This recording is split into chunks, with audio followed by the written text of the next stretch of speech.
কাঠ দিয়ে চাবি তৈরি। পুরা ভিডিওটা দেখলে আপনিও অবাক হয়ে যাবেন, যেমনটা আমি হয়েছিলাম। দেখেন ভাই, এই ভাইটার কি অসাধারণ একটা প্রতিভা।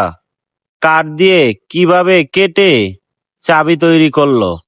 তাই তো বলি, প্রতিভা কারো জন্ম থেকে আসে না, প্রতিভা নিজে নিজে অর্জন করে নিতে হয়।